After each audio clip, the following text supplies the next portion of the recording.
Hello and welcome students, this is me your English teacher हर्ष।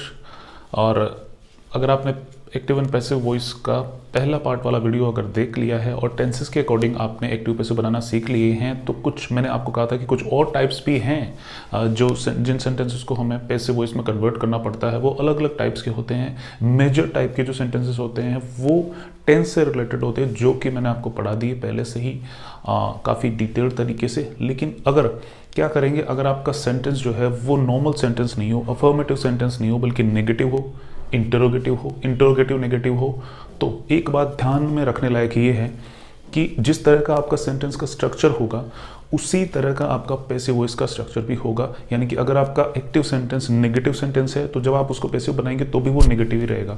अगर आपका active sentence interrogative है तो जब आप उसको पैसिव में कन्वर्ट करेंगे तो आप उसको भी इंटरोगेटिव ही रखेंगे, और अगर इंटरोगेटिव नेगेटिव है तो that will be the same in the passive as well. किस तरह से होता है चलिए देखते हैं।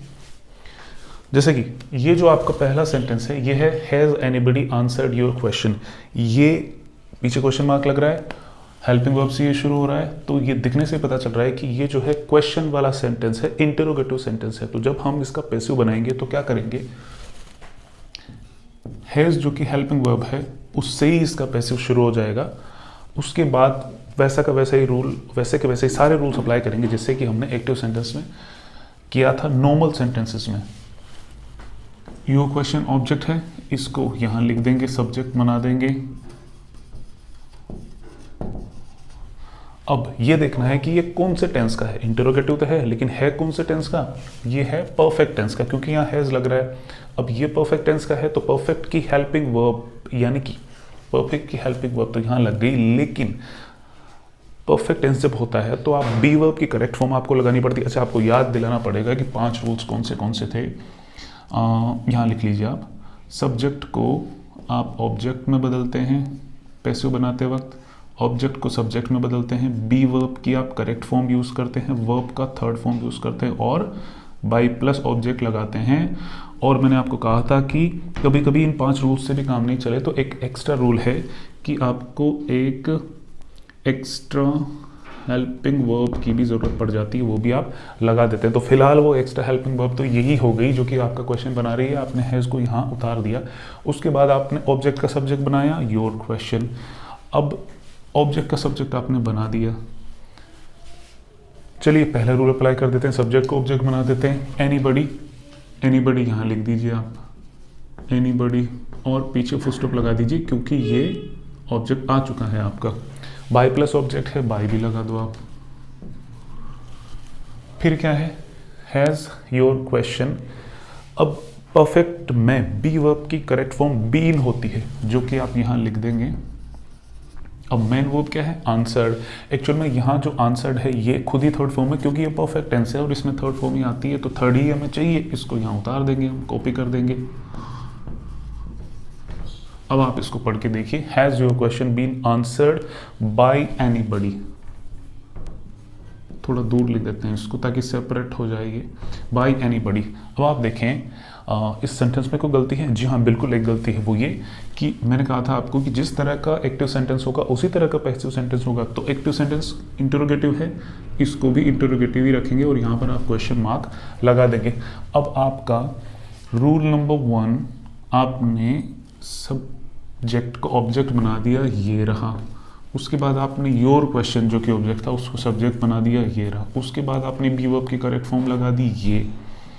उसके बाद आपने मेन वर्ब का थर्ड फॉर्म लगा दिया, ये। उसके बाद आपने बाय प्लस ऑब्जेक्ट लगा दिया, ये। सारे रूल्स अप्लाई हो गए। उसके बाद एक और मैंने कहा था कि एक्स्ट्रा हेल्पिंग वर्ब की जरूरत पड़ती है यहाँ पर, क्योंकि ये क्वेश्चन है तो शुरू में ही लगा दिया, क्योंकि क्वेश्चन जो होता है उसका स्ट्रक्चर ऐसा होता है कि हेल्पिंग वर्ब शुरू में ही आ जाती है। तो इसका आप बना लिया अपन ने बहुत ही इजी तरीके से। दूसरा जो है, why have you injured this cat, ये भी एक इंटरोगेटिव है। लेकिन एक और बात मैं आपको बोलना चाहूँगा कि आप एक्टिव से पैसिव में कन्वर्ट करते वक्त ये तो देखें कि वो इंटरोगेटिव है कि नेगेटिव है कि अफर्मेटिव है।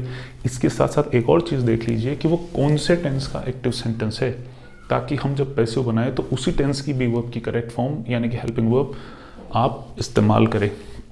Why have you injured this cat, ये है आपका एक्टिव। इसको जब आप पैसिव में कन्वर्ट करेंगे तो WH वर्ड वाला क्वेश्चन है, वो क्वेश्चन था हेल्पिंग वर्ब वाला, ये WH वर्ड वाला क्वेश्चन है। अच्छा, उसका आंसर यस नो वाला होगा और इसका एलेबोरेट आंसर होगा जो कि आपको पहले मैं बता चुका हूँ पिछले वीडियो में। Why have you injured this cat, why वापस लिख देंगे यहाँ पर, जैसे हमने हैज़ को यहाँ उतारा था वैसे ही अब हैव को भी वापस लिखेंगे। अब यहाँ पर केवल हैज़ था इसलिए इसको लिख दिया, यहाँ वाई हैव है, इसको भी वापस लिखेंगे। लेकिन ये हैव जो है वो हैव नहीं रहेगा, क्योंकि अभी तो ये हैव यू के लिए है, इस वाले सेंटेंस में ये हैव यू के लिए। लेकिन फिर जब हम ऑब्जेक्ट को सब्जेक्ट बनाएंगे तो यहाँ दिस कैट आ जाएगा, तो दिस कैट के लिए हैव नहीं आएगा क्योंकि दिस कैट सिंगुलर है, उसके लिए आएगा हैज़। ठीक है, इसका काम हो गया। अब आपका बिल्कुल वैसा का वैसा ही तरीका है, पहले जैसे आप बनाते थे वैसे ही आप ऑब्जेक्ट को सब्जेक्ट बना दीजिए। This cat, why has this cat. अब आप लगाओ बी वर्ब का करेक्ट फॉर्म जो कि परफेक्ट टेंस है हैव, तो बी वर्ब का करेक्ट फॉर्म लगेगा बीन। मेन वर्ब का थर्ड फॉर्म क्या है, इंजर्ड, पहले से ही थर्ड फॉर्म ही लगा हुआ है उसमें।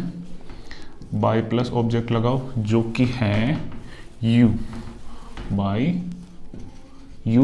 क्वेश्चन मार्क आप लगाना बिल्कुल नहीं भूलेंगे, ये क्वेश्चन मार्क आप लगा देंगे। तो why have you injured this cat का पैसिव बन जाएगा why has this cat been injured by you. अगर आपको एक बार में समझ में नहीं आ रहा तो आराम से पॉज करके आप वीडियो को स्क्रीनशॉट लेके अच्छी तरह से पढ़ सकते हो, समझ सकते हो। उसके बाद भी अगर आप नहीं समझ पा रहे हैं तो आप कमेंट बॉक्स में लिखिए कि आपको क्या दिक्कत है, मैं आपको जरूर आंसर करने की कोशिश करूँगा। चलिए तीसरे की तरफ बढ़ते हैं, तीसरे सेंटेंस की तरफ। तो तीसरा सेंटेंस एक्चुअल में इंट्रोगेटिव है ही नहीं। ये क्या है, क्योंकि यहाँ पर क्वेश्चन मार्क नहीं लगा हुआ तो इंट्रोगेटिव तो नहीं है। अब क्या ये अफर्मेटिव है, अफर्मेटिव नहीं है ये, क्योंकि इसमें नोट लगा हुआ है और ये नेगेटिव सेंटेंस है। तो मैंने कहा था कि जिस तरह का सेंटेंस का स्ट्रक्चर होगा पैसिव में भी वैसा ही उसका स्ट्रक्चर रहेगा। She does not read a book, इसको जब पैसिव में बनाएंगे तो इसका सेंटेंस का जो स्ट्रक्चर होगा वो नेगेटिव ही रहेगा। और इसमें क्या है, हमारे पास उतारने को कुछ है नहीं क्योंकि ये नेगेटिव सेंटेंस है। इंट्रोगेटिव होता तो शुरू में हेल्पिंग वर्ब या फिर WH वर्ड होता जिसको हम उतार देते, लेकिन यहाँ ऐसा नहीं होगा। यहाँ एग्जैक्टली वही सब रूल्स अप्लाई होंगे जो आप पहले करते थे। सब्जेक्ट को ऑब्जेक्ट में बदलो, ऑब्जेक्ट को सब्जेक्ट में बदलो, बी वर्ब का करेक्ट फॉर्म यूज़ करो, वर्ब का थर्ड फॉर्म यूज़ करो, बाय प्लस ऑब्जेक्ट और एक्स्ट्रा हेल्पिंग वर्ब अगर ज़रूरत पड़ी तो। ठीक है, अ बुक को आप सब्जेक्ट में बदल दीजिए, अ बुक। उसके बाद अब बात आती है हेल्पिंग वर्ब, बी वर्ब का करेक्ट फॉर्म।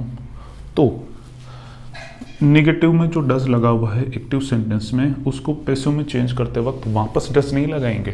क्यों, इसका जो कारण है वो ये है कि यहाँ पर डज जो है वो शी के लिए लग रहा है और डज शी को डूअर बना रहा है, डूअर बना रहा है, एक्शन का डूअर। इस डज की वजह से शी जो है इस एक्शन को करने वाला बन रहा है। लेकिन अब क्योंकि हमने उसको चेंज कर दिया है और यहाँ पर ए बुक लिख दिया है तो ए बुक को हम डूअर नहीं बनाएंगे।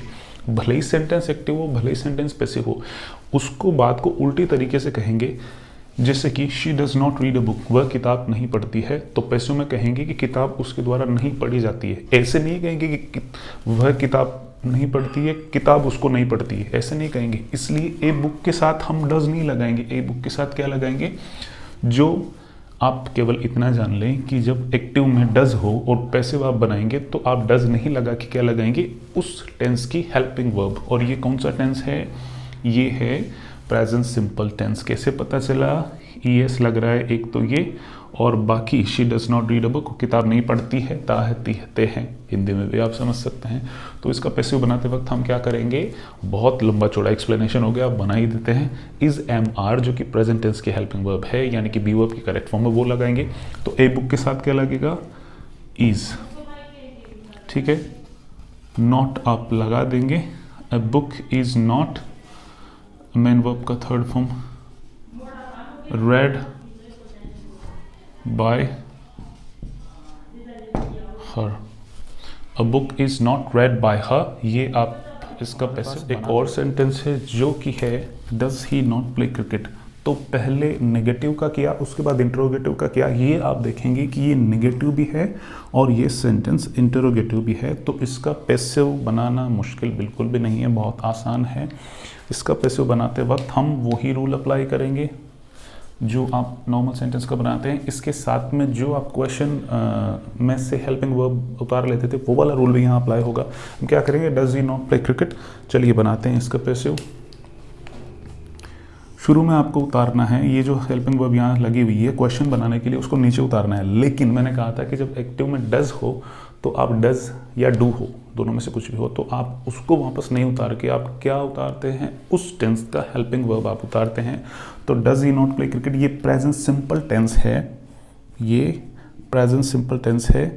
वैसे डू और डज प्रेजेंट सिंपल टेंस की तो हेल्पिंग वर्ब है, तो प्रेजेंट सिंपल टेंस की हेल्पिंग वर्ब डज और डू नहीं लगाएंगे तो क्या लगाएंगे, इज एम आर लगाएंगे, जैसे आपने यहाँ पर लगाया था। तो इसकी जगह रिप्लेस कर देंगे, इज लगा देंगे, डज को इज से रिप्लेस कर देंगे, बाकी सब कुछ वैसा का वैसा ही रहेगा। क्रिकेट ऑब्जेक्ट है, इसको आप सब्जेक्ट बनाओ, does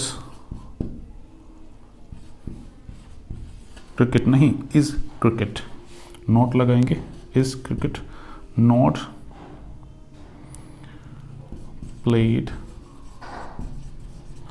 is cricket not played by, he का हिम हो जाएगा और क्वेश्चन मार्क तो लग ही जाएगा। Does he not play cricket, is cricket not played by him. यहाँ पर ध्यान देने वाली बात यह है कि आपने ऑब्जेक्ट का सब्जेक्ट बना दिया क्रिकेट, ठीक है, आपने बाय लगा दिया, आपने सब्जेक्ट का ऑब्जेक्ट बना दिया, ही का हिम कर दिया, आपने मेन वर्ब का थर्ड फॉर्म लगा दिया। लेकिन आप पूछेंगे कि बी वर्ब का करेक्ट फॉर्म आपने कहाँ यूज़ किया, तो हम 2 बार बी वर्ब यूज़ नहीं करेंगे, इज़ पहले से ही हमने यूज़ कर दिया है, तो इधर इज़ लगाने की ज़रूरत नहीं है, नहीं तो ये सेंटेंस हो जाएगा इज़ क्रिकेट इज़ नॉट, जो कि करेक्ट नहीं होगा। फिर आपको ये भी ध्यान रखना पड़ेगा कि आपको क्या है, सब्जेक्ट के जस्ट बाद में, सब्जेक्ट के जस्ट बाद में ही नोट लगाना पड़ेगा। जैसे आपने यहाँ लगाया था ही नॉट क्रिकेट नॉट, सब्जेक्ट के जस्ट बाद में पैसिव में जो आपका ऑब्जेक्ट था उसको आपने सब्जेक्ट बनाया और इसके जस्ट बाद में ही आप नोट लगा देंगे, तो इस तरह से आपका ये बन जाएगा। आप इसको अच्छी तरह से देख के समझ सकते हैं कि नेगेटिव इंट्रोगेटिव और इंट्रोगेटिव नेगेटिव का किस तरह से पैसिव बनता है।